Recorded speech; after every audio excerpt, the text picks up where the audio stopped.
Hello and welcome everyone to this episode of the Meaningful Communication Show. I'm your host, Chad Eves, and today we are joined by a very special guest, my friend and colleague, Michael Gansel, who is a business coach in New York.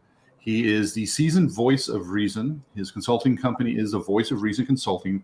He's been at this for over 3 decades and has some really interesting insights, perspectives, experiences, and great stories that I've really enjoyed learning and listening to since we met each other last year during COVID. It's a really good example of connecting with people and getting to know each other. He's also been involved in startups, had an IT company called Netland that generated $18 million in sales. And today we'll probably touch on some of that. And if you'd like to contact him, his LinkedIn account and his company's website will be in the show notes below. So be sure to check that. And so if you're looking for any advice or perspective on sales, marketing, business coaching, reach out and ask him and contact him and see what you might be able to do together. Earlier, we are going to discuss an article that Michael shared with me called 14 Amazon Leadership Principles. And it's pretty interesting. It's written from the perspective of a software engineer, which in a prior life I actually used to do for a number of organizations. And so this is going to be an interesting conversation. So Michael, what attracted you to the article? Well, hi, Chad, and thanks for the introduction. And I'm really enjoying being here. Excuse me. So I just want to amplify, we met in a networking meeting over Zoom during COVID. And I realized, I think we both realized that we had so much in common, despite the fact you're in Chicago, I'm in New York, despite the fact you're a Midwest guy and I'm an East Coast guy. We don't want to get into politics because we don't want to go there. But, we realized we had so much in common and we started talking our own. And basically, I consider us work buddies.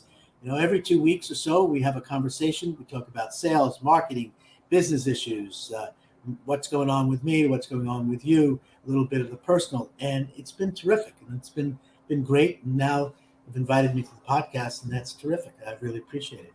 So actually, you asked me the question of like the 14 Amazon leadership principles. How did I get to that? Well, one of my clients, Dan, who's really just an amazing mind. And that's what I love about him. He actually started reading this book, Working Backwards, Inside Stories and Secrets from Inside Amazon by Colin Breyer and Bill Carr. And, it's the interesting thing about reading business books is that, this book is 270 pages, thereabouts.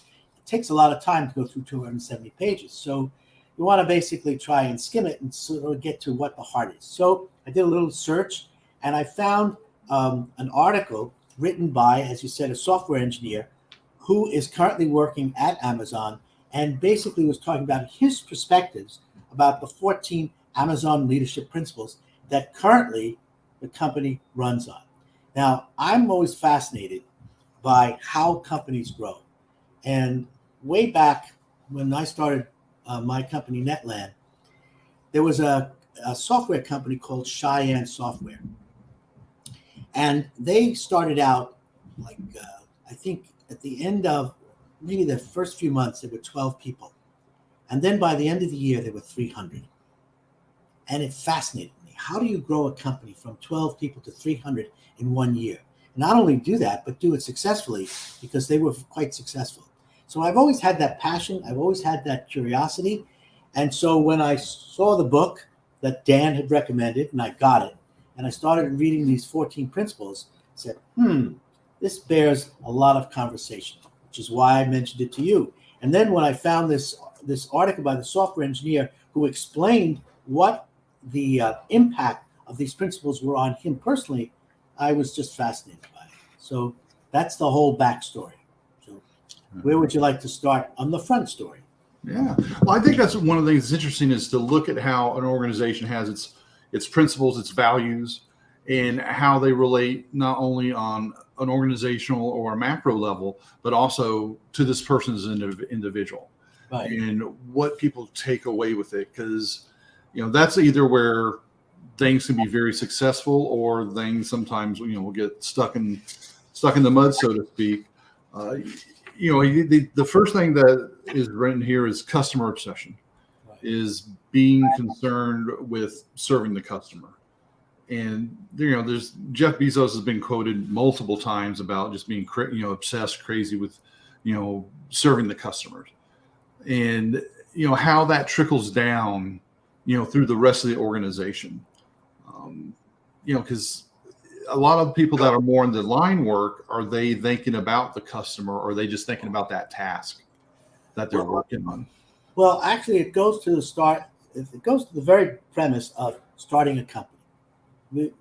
Basically, we start a company and we're thinking of ourselves.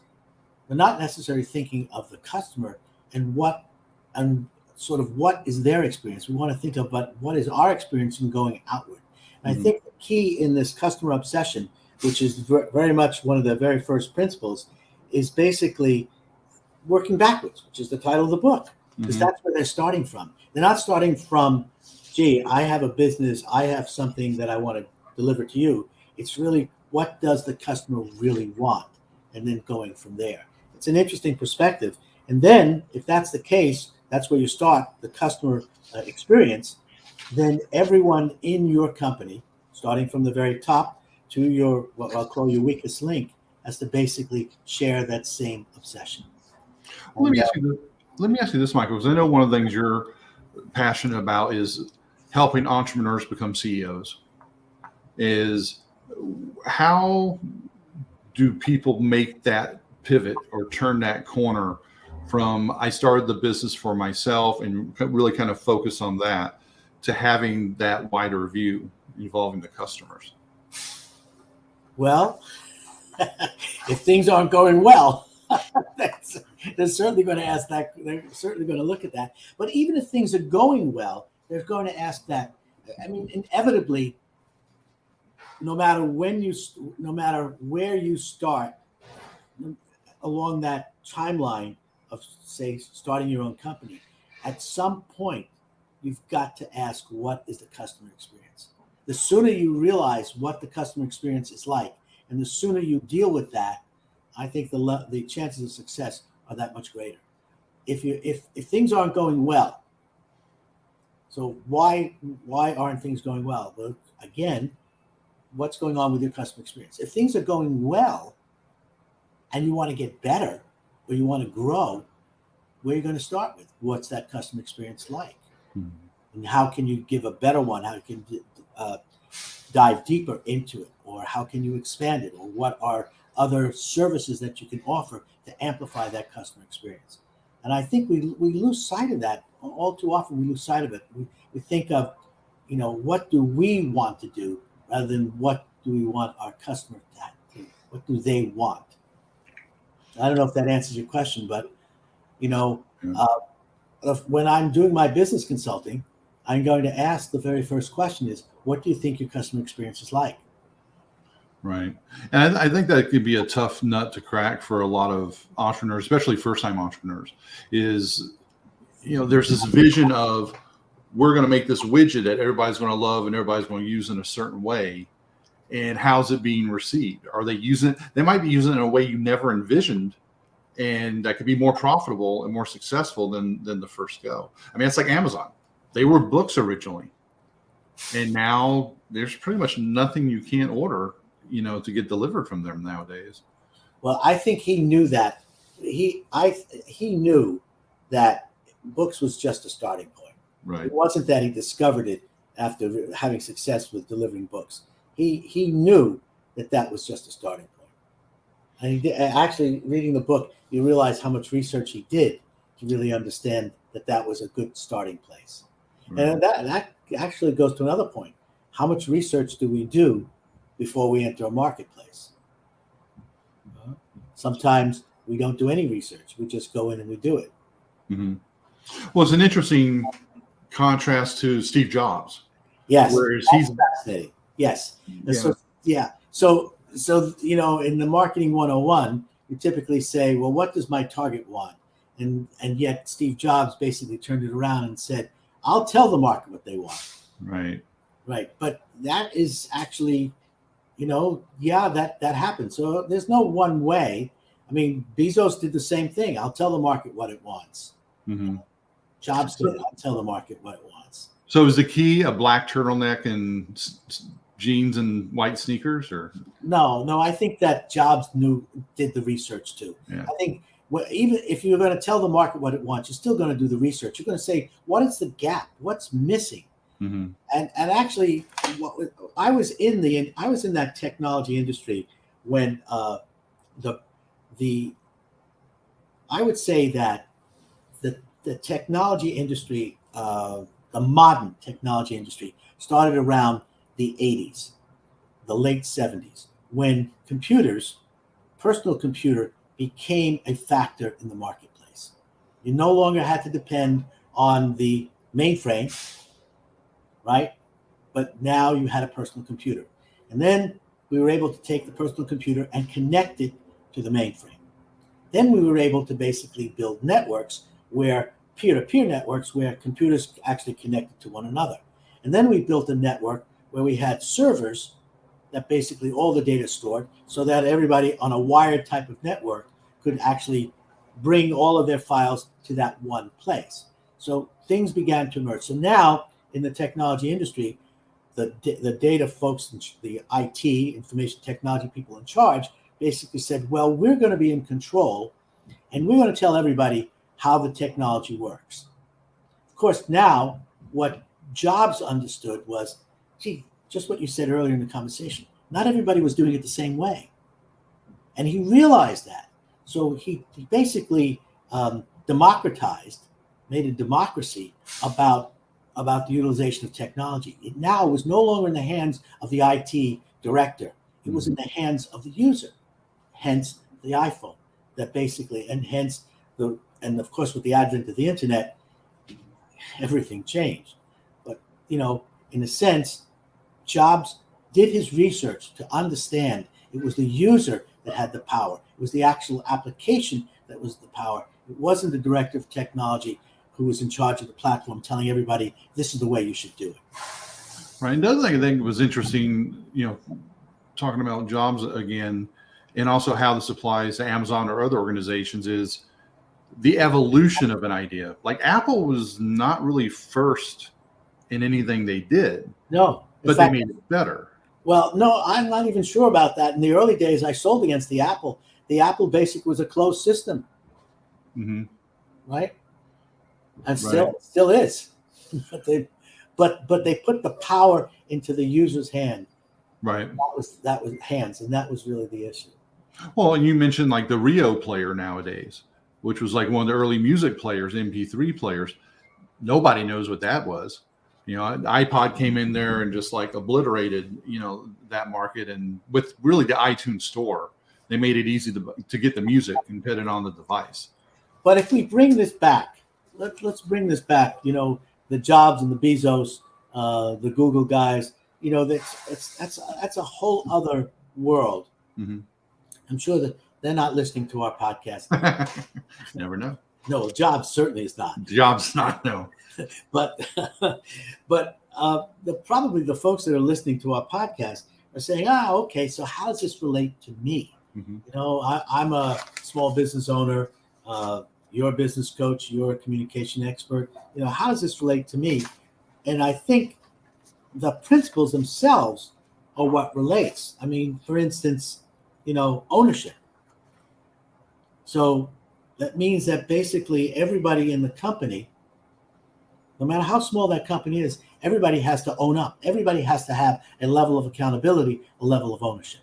Right. So if you have people in your organization that are not owning up, then you have a choice. You either manage to train them, educate them, and work with them so that they own up, they are accountable, or they leave, or they go, or you say, I'm not sure that we're the fit that is going to make this company go. So I think ownership is one of his basic principles, and I think that it goes to accountability at every level. Right. Well, in addition to the accountability part, I think is the decision-making, aspect of it too. One of the principles in here is hiring the best. Yes. And then the flip side of it is getting rid of people when they're not working. And a lot of organizations will drag their feet at, making that decision. Well, the hardest decision that a small business owner, entrepreneur, CEO has is basically letting people go. Mm-hmm. And basically, I don't. It's not a simple task. Should be on some levels, but I think as a business consultant and a coach dealing with business entrepreneurs, I think the greatest difficulty of decision they have is letting people go who are no longer right for the organization. And that principle there is, everything that you've done to get to a place in time, which has worked with the people in the company that you've had. Now you want to get to the next level.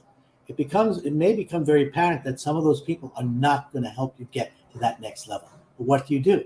Can you retrain those folks? Can you educate them?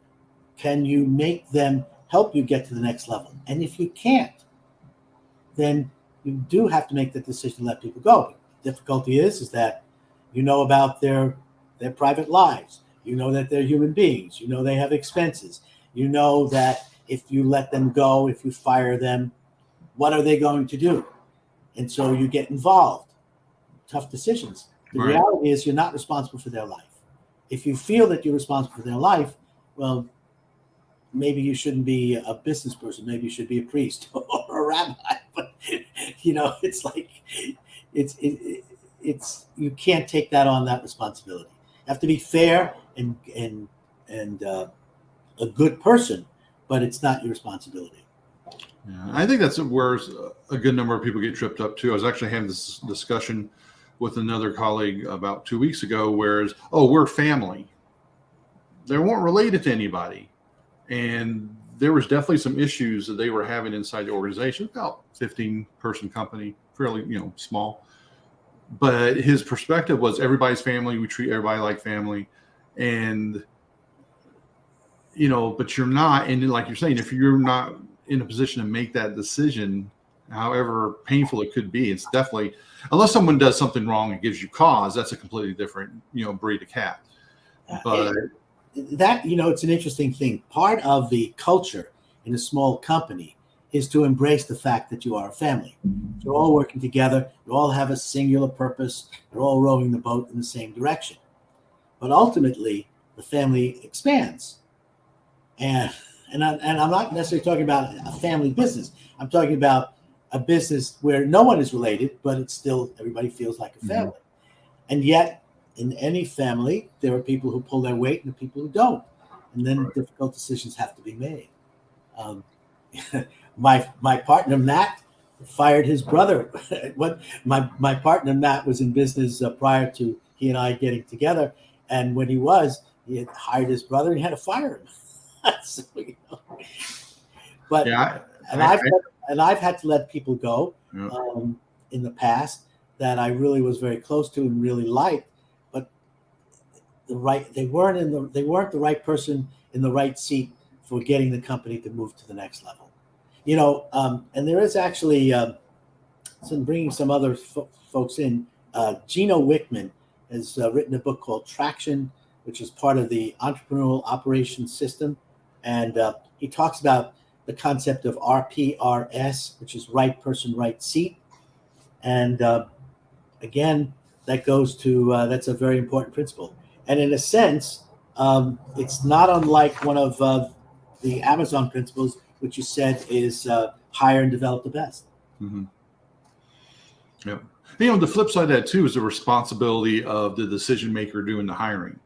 Is, if there's not a fit or something, it's easy for, I think it's probably a human reaction to blame the other person or other party versus, what was the decision making? What was the role that the hiring person made? Yeah. Where did they fall short or make a mistake? Yeah, I think one of the principles here is, part of that is hire and develop the best. But I think it was also, what I'm missing.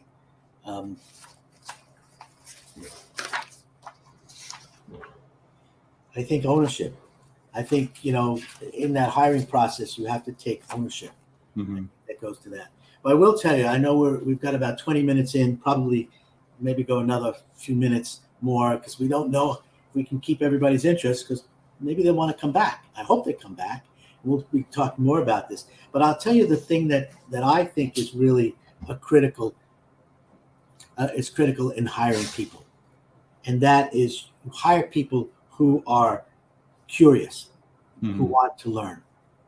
And I think, I've hired many salespeople in the past and currently, hired salespeople in my company, and then hire them for clients as a consultant and a coach. And I think that the key is finding people that are forever want to learn and are forever curious.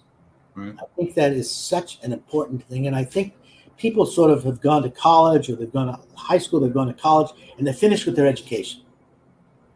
And if you find people in your company who basically feel they finished with their education, then I can tell you that those people are not right for your company.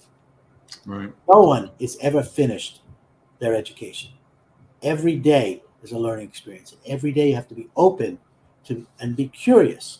Read a book, read an article, ask the why, just want to understand how it works, why does it work, and do it better if you can. Absolutely.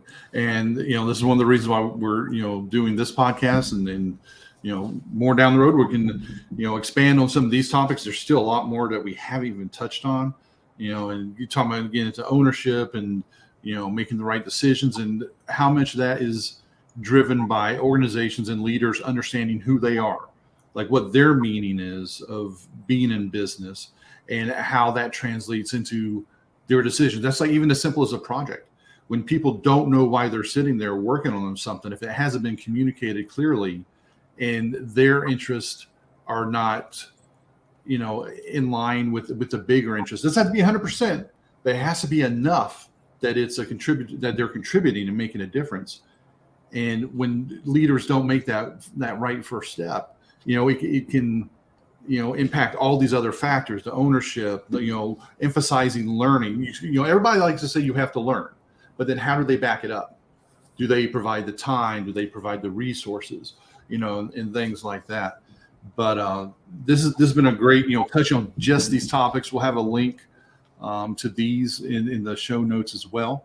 I hope it's looks like it's a little sunnier there than here, and I hope you're having a great Wednesday there, Michael. Anything you'd like to add as we wrap up today? I just had a thought that went in and out of my head. Let's see. That's funny. It was. Well, and that's the thing is, like, when we go back and we look at these different topics, and we touch on the other ones, and the books that we'll mention as well, the ones that have really helped us shape what we're doing, why we do it, and there's so many treasures around us that we get too busy. I think that's one of the dangers in getting back to normal that we face in business or society, is getting back to normal too often was getting back to being too busy and not dealing with people, appreciating people like we were right at the start of the pandemic, and still doing that learning. Take 20 minutes, 30 minutes a day to read something along that. How much I love books and libraries, and it's just kind of like breaking on that, and everything that was normal, maybe we don't have to get back exactly to the way we were doing it before. Yeah, it's true. So I now know what the thought was, and maybe it should be something that, business is not a Nike commercial.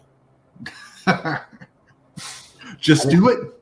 Right. That I think that that's really that goes to the heart of it. That goes to the point about training and educating and so on and so forth. Is if a business owner said, "Well, just do it," there's no such thing. So business is not a Nike commercial. That was one of the things that really resonated, and I won't go too much down a rabbit hole here, but the bias for action is, when I saw that, it's like a lot of IT that people are familiar with are business systems. So if you mess it up, it's not a real catastrophe usually. But like if you're working on like aviation systems or medical devices, stuff like that, you don't want to just do it for sure in the technology world from that perspective. And, as you mentioned earlier, it's the human element. A successful leader doesn't want to be in a position where he or she has to let somebody go because they made a mistake or they made a miscalculation. Yeah, that's true. But, actually, we have just 2 more minutes or so. Sure. The interesting thing about the bias for action is one of the things is ask for forgiveness, not for permission. That we should talk about that, because that's an interesting challenge on both sides. In other words, you're the leader and you say, I want you to do it this way. It frightens people if they want to try and do it another way. So they don't. So you get your way, but you don't necessarily get the way it should be. And so you want people to basically have a bias for action. So, it's we'll talk more about that. That should be a fun thing to really get into, because that gets into how you lead or how you don't lead. Yep. We could do that next topic. Absolutely. And that connects to one of the other topics that I look forward to discussing is the delivering results part. Is how much is that key to you're delivering the result, and maybe you're painting outside the lines, but you're getting it done? Or is it a highly regulated environment where maybe that's not such a good idea? So, and also the ROI, return on investment, is part of that too, because that's an external approach. So yep. we got more stuff to talk about and have some fun. Well, Michael, thank you very much for joining me today. Look forward to our next discussions and our next time together here on the Meaningful Communication Show. Absolutely. Well, I hope everybody has enjoyed it when they listen to it, and reach back to us. Voice of Reason Consulting is my website. I am LinkedIn, Michael Gansel. You can find me easily enough on LinkedIn. And through the show, if you have some questions, Chad and I will be delighted to respond. Yep, and links will be in the show notes. Thank you all very much, and we'll talk to you next time. Bye-bye.